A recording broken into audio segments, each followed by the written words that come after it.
we are going to discuss in today's class.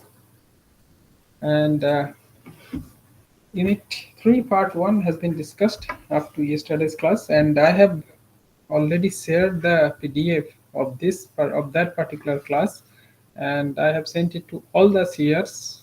So seers are requested to distribute among all the students in the batch so that everyone can study that and prepare them well for the exam.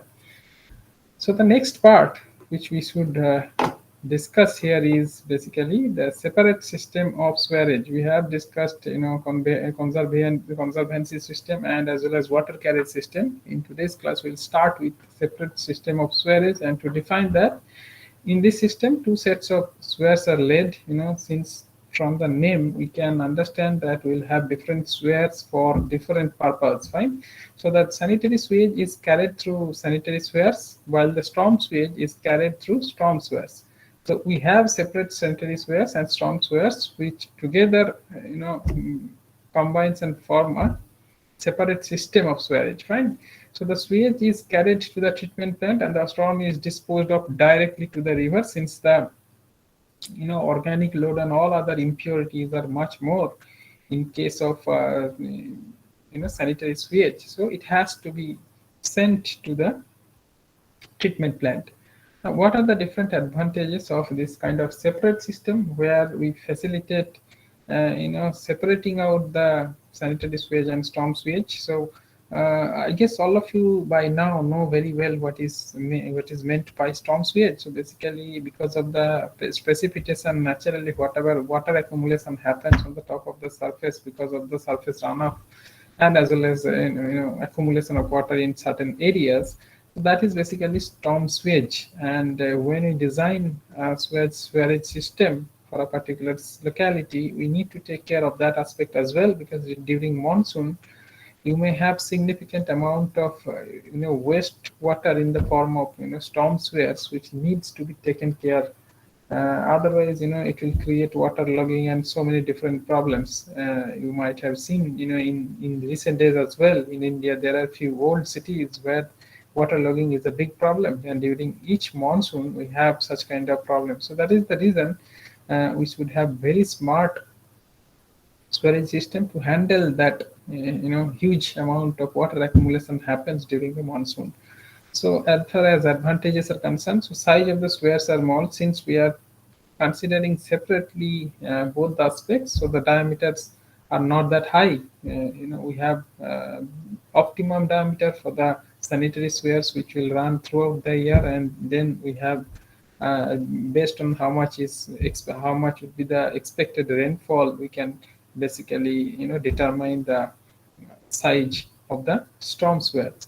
The sewage load on treatment unit is less, so this is very important aspect of separate sewage system, because what happens is, uh, if you have a combined system and water are getting mixed up with the storm water, which is not that uh, you know contaminated, I would say, or the organic load or the biological load is not that high. Now, once that water gets mixed with the sanitary sewage, then the entire thing, when it goes to the treatment plants, then the entire volume within the treatment plants becomes more compared to if you take volume of sewage through partial or separate system of sewage. So that is why the load on the treatment system would be less. Rivers are not polluted because the water which is going directly to the river is basically storm sewage, and storm water can be discharged to the rivers without treatment.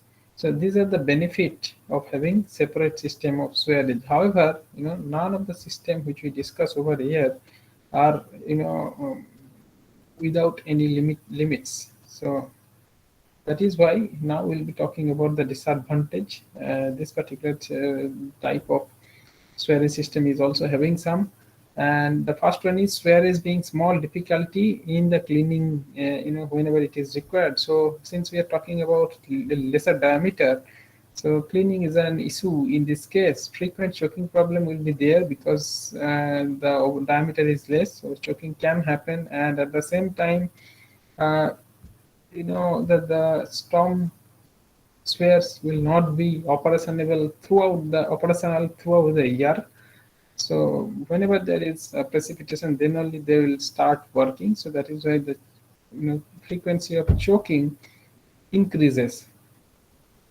System proves costly as it involves two sets of spheres. So though the diameter which we are talking about is less, however, for the throughout length we need to have two sets of spheres. So that significantly increases the overall cost of the construction of the system. And the use of the storm sphere is only partial because in the dry season they will be converted into dumping places and may get clogged. So that is what actually I am telling, though it is not supposed to be used as a dumping place. But then, in our country where population is a big problem and handling them and making them disciplined is a big issue in the society, so people end up, throwing things, unwanted things in the, mouth of the storm swears, and thereby creating a situation where they may get clogged when they should work. So these are the inherent problem associated with separate system. Now we'll see the combined storage system. Now, uh, in case of combined, having heard about separate system of storage, you can understand very well that in case of combined system, basically we'll have one set of sewers and they will carry both, fine, sanitary sewage as well as surface water. And since it is carrying both, it is called as combined. So whatever we have discussed over there in terms of advantage and disadvantage, how that is going to affect here in case of combined system of swarage, we are going to see again in the form of advantage and disadvantage. So in case of combined swarage, the size of the swarage is it has to be large compared to the separate system. And that is the reason the choking problem is significantly less, and at the same time the maintenance is much more easier in case of combined system.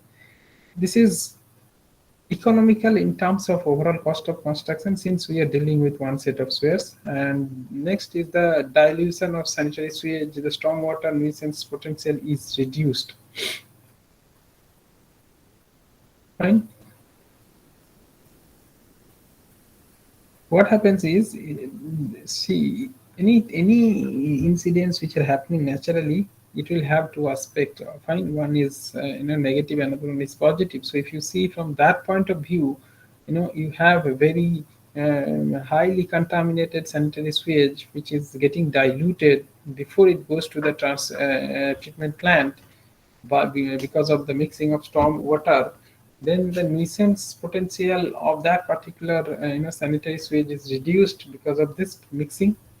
So that can be considered as another one advantage. On the other hand, in case of disadvantage, size of the sewers being large, difficult in handling and transportation. So that is pretty obvious. Being a civil engineer, you will understand, and you may see, how these sewers, any pipes are laid, and when you have bigger section pipes, and then those are naturally heavier.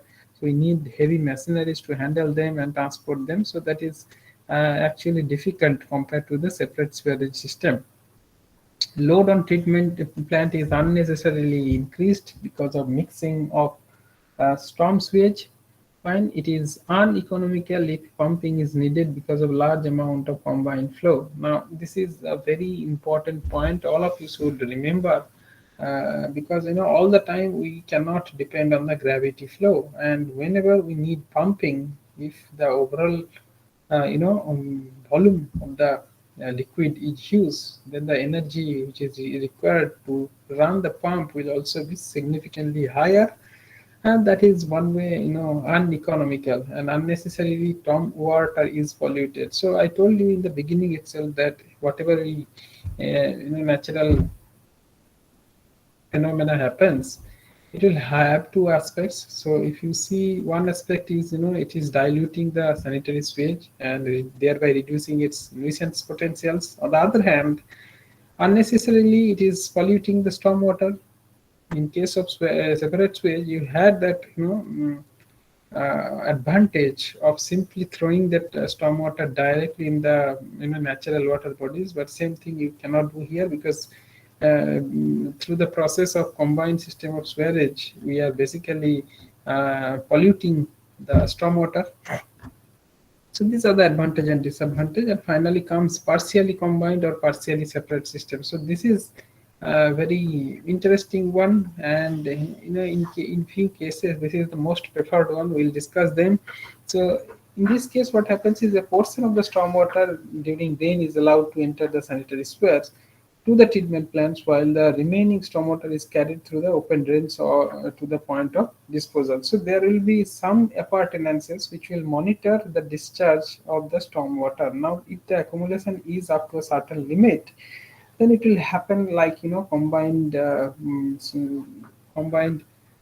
system of sewerage, or if it is more than that, then we'll have open drain which will facilitate conveyance of stormwater from the accumulation point to the point of disposal.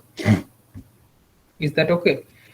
So this would also have some advantage and disadvantage. Now we'll see in that. So the size of the sewers are not very large, as some portion of stormwater is carried through the open drains. So that is why the cost of construction will be reduced. Now combines the advantage of both the previous systems. Basically, the advantage which we discussed in previous two cases can be combined here in case of partially combined or partially separate system, and silting problem is completely eliminated in this case, because we are not allowing the entire stormwater to pass through that combined sewage. Once the discharge is more than certain, then that will happen through the open drain. So that is why silting problem is is very less in case of partially combined or partially separate system. Disadvantages: during dry weather, the velocity of flow may be low, and that is very true, because you have designed that partially combined system, keeping in your mind that once storm water comes, so after a certain extent of storm water will get mixed with the sanitary sewers. Now during dry season that will not happen, so the overall volume will be less, and then that is why the velocity of the flow will be less. So this can be considered as one of the disadvantage of this particular method, sewage system. The stormwater is unnecessary put load on the treatment plants to extend. So that is another one. Again, the disadvantage which we discussed in case of combined is actually applicable here. Pumping of stormwater is in unnecessary overload on the pumps. So you can see, these advantages will remain same, and which we discussed in case of combined system of sewage. So that is the way, this. There are three different systems which we usually see, and they are actually considered depending upon the other factors, and we have to do a cost benefit analysis to finally end up in a particular type of sewage system. So next we will be discussing about suitable conditions for separate sewage systems, suitable conditions for combined systems. So basically, you see, I have written over here the points. A separate system would be suitable for use under the following circumstances. So when rainfall is uneven, so you cannot predict it.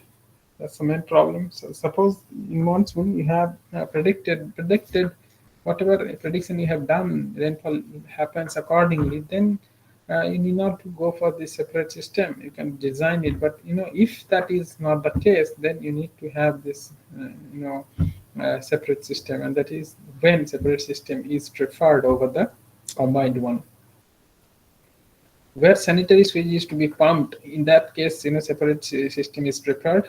From the previous discussion, you can come to this particular points that separate system is good for the case of pumping, because pumping may not required for both the all the time. So one pump which is associated with the storm sewage can be rested during the dry season, right?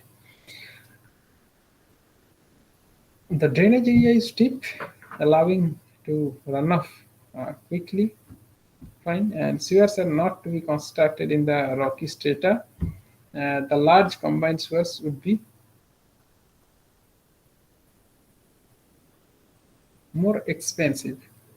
So these are the different situations where we would prefer separate sewerage systems. On the other hand, we have when the rainfall is even throughout the year, we should go for combined systems. Both the sanitary sewage and the stormwater have to be pumped. Now it is quite obvious that both have to be pumped based on the available ground gradient whichever you are getting. You have already come to a conclusion that you need to have pump. In that case also the combined system is preferred, but the area of sward is heavily built up and space for laying two pipes are not there, are not available. So in that case also we'll have to go for combined, and effective or quicker flows have to be provided. So in that case also we'll have to go for combined, because in separate system we have that problem of during dry season the velocity of the flow gets reduced. So in order to avoid that, we'll have to take the combined system. Now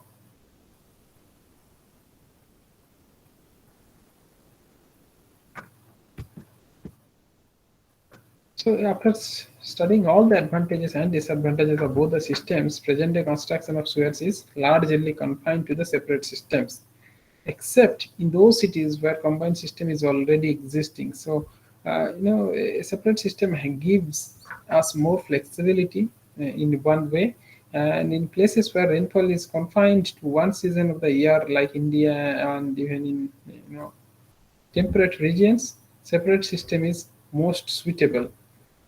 Because one system is apart from 2-3 months, the rest of the year that particular sewer system will not be working. So that is why separate system is preferred. You can put more concentration on the sanitary sewage line. Fine. So this is functional differences. You can go through them. I'm not discussing again.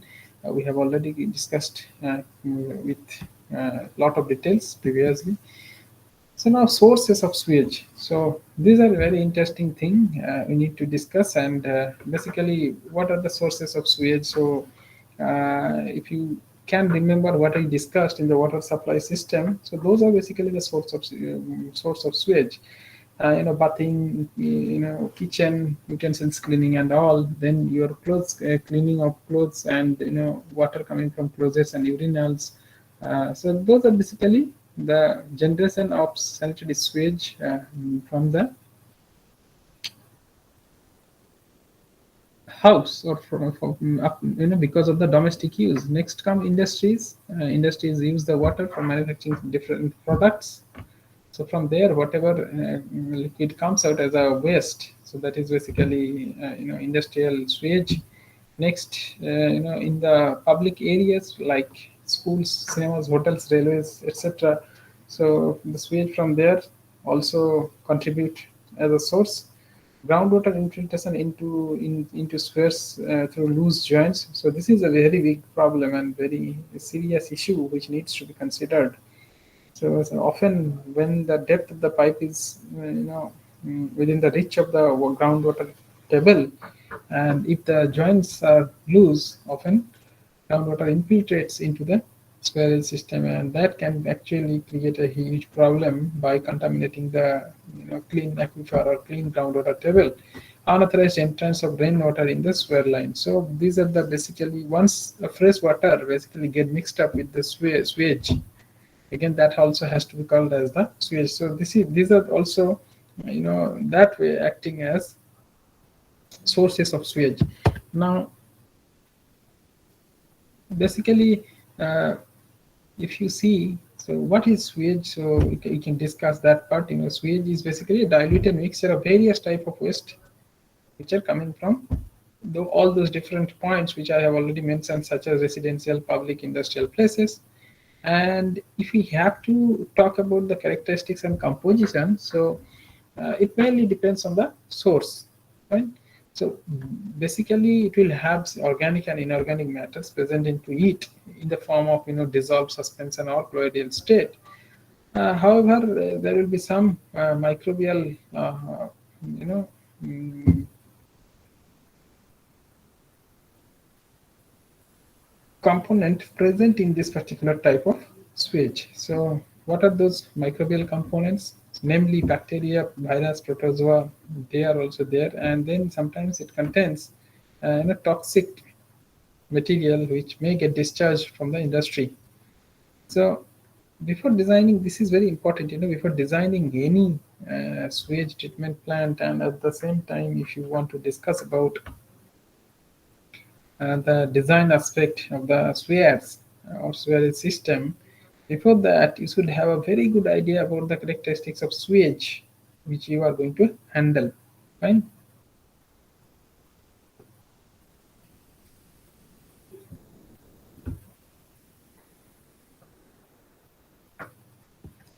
So now we'll be discussing about the very important aspect. If you see, so variation in the sewage flow and their effects on the design of various components of this sewage scheme.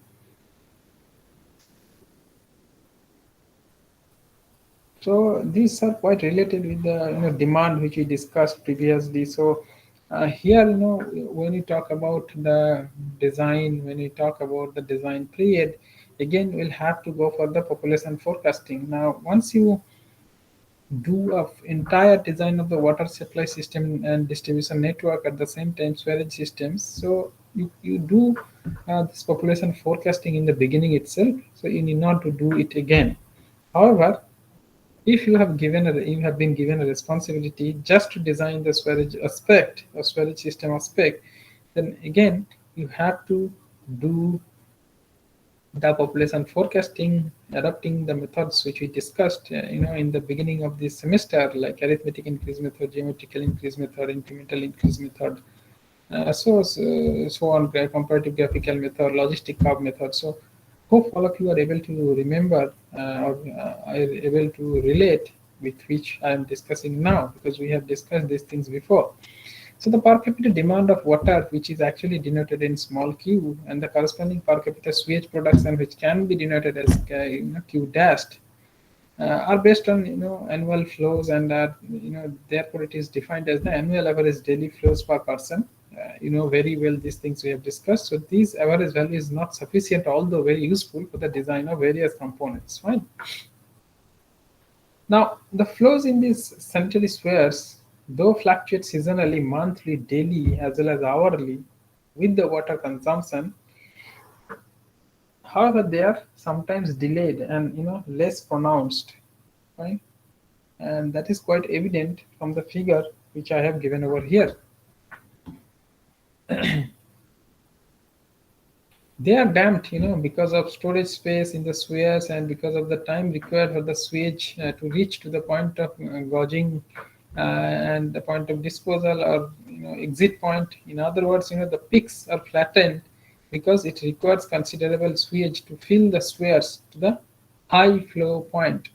So that is what actually needs to be understood.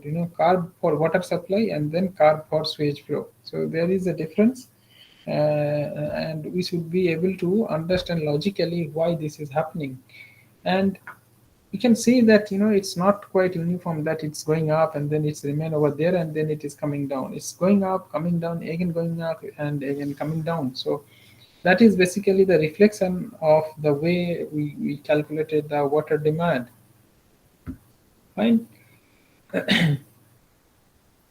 So as I was talking about, the peaks are flattened because it requires considerable sewage to fill the spheres to the high flow point, and the high flows from various sections will reach the gauging point after various times of flow. So that is why the time, when the peak flow occurs will depend upon the flow time in the sewers and the type of district or locality it served. Depending upon all of them, we can actually talk about peak flow of the sewers. And that is why if the sewage is gauged near its origin, the peak flow will be quite pronounced, right?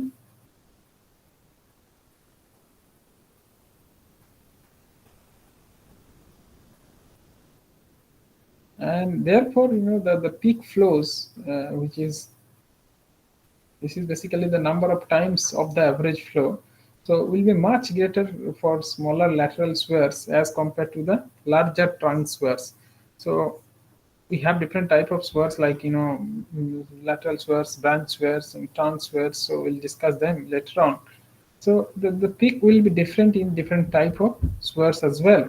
And you can see here, for areas with moderate size such as involved for branch spheres, the maximum daily or hourly sewage flows can be expressed as given over here. So maximum daily flow is 2 times the maximum average daily flow, and maximum hourly is 1.5 times of the maximum daily. That means 1.5 into 3. That means 1.5 into 2. That means 3 times of the average daily. So this is the thing which we need to remember. The peak hourly flows will decrease as the tributary area increases. That is very true, because it will take more amount of sewage to reach to the peak. Therefore, the peak flow at the outfall of the city sewer system will be much less, usually about 1.5 times of the average. Now, the estimation of the maximum hourly flows for different type of sewers within the cities have been given in this particular table. You can see that when we have trunk mains above 1.25 millimeter diameter, then the ratio of the maximum flow to the average is 1.5, since the diameter is more. And try to understand this logic.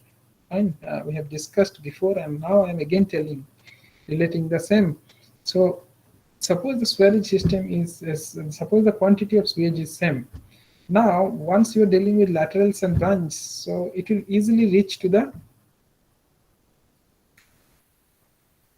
it will easily fill the entire sewage. Wherever, on the other hand, in case of trunk mains, there the diameter is more. So same quantity of sewage would not cause the filling of the entire trunk mains.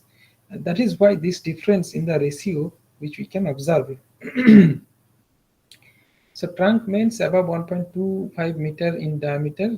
So in that case, ratio is taken as lesser, 1.5. Mains up to 1 meter in diameter, it is 2. And then branches up to 0.5 meter in diameter, it is 3. And laterals and small sewers up to 0.25 meter, it is 4. So you should be able to understand that the peak, the maximum flow to the average flow, the peak will be reached much later in case of trunk mains. Fine. So remember all this, because when you solve the problem, when you design, these things will actually help you. And okay, so now we can see that we have this minimum daily flow is 2/3 of the average daily flow, and minimum hourly flow is the half of the minimum daily flow. That means 1/3 of the average daily flow. So the sphere must be therefore be checked for minimum velocities at their minimum hours flows, because we have two aspects, scouring and siltation, and it has to be within the limit of these two velocity. So we have scouring velocity and we have siltation velocity, and the velocity of the sewage within the spheres should be within this range, in between that, because otherwise it will have a problem. If it reaches any of the extreme, then this is a big problem. It will cause scaling of the pipeline spheres and so many other things, because deposition would happen in the inner side, and thereby reducing the diameter of the spheres.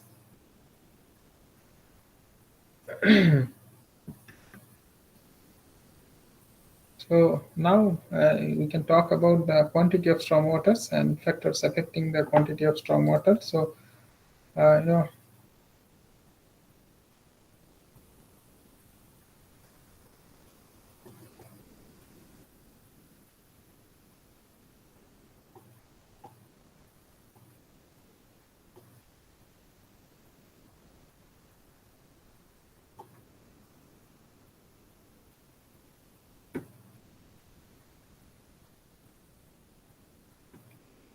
don't know whether I have mentioned somewhere about the design period or not. Otherwise I'll tell you later on. That the design period for all the different type of spheres which we have mentioned would be different, and we'll talk about that. Now let us consider in storm water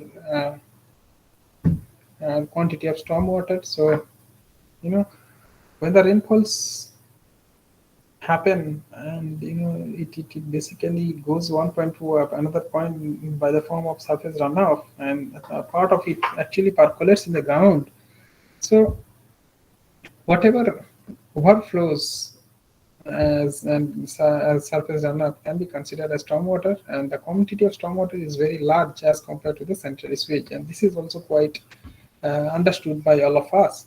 Now, what are the different factors? As I was mentioning, so the factors are basically area of the catchment, fine.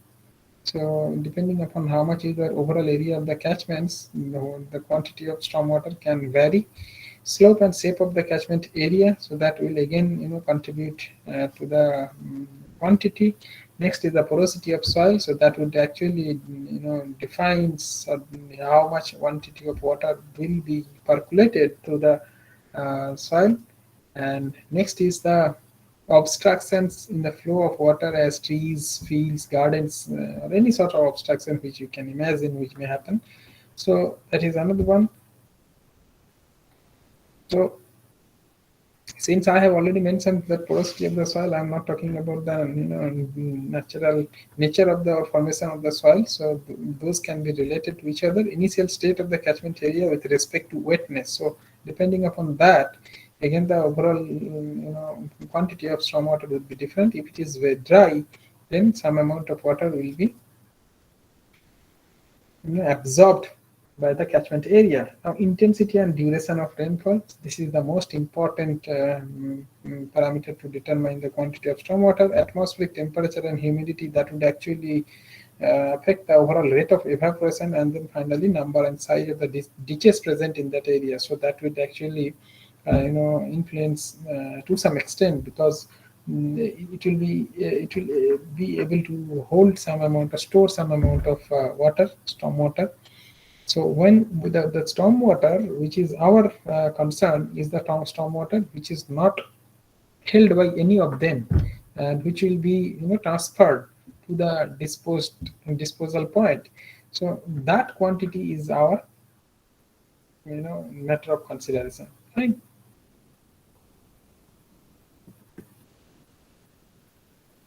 So next comes measurement of rainfalls, which I am not going to discuss in today's class. Anything else is there? Yeah, no. So measurement of rainfall. So we'll start that in the next class.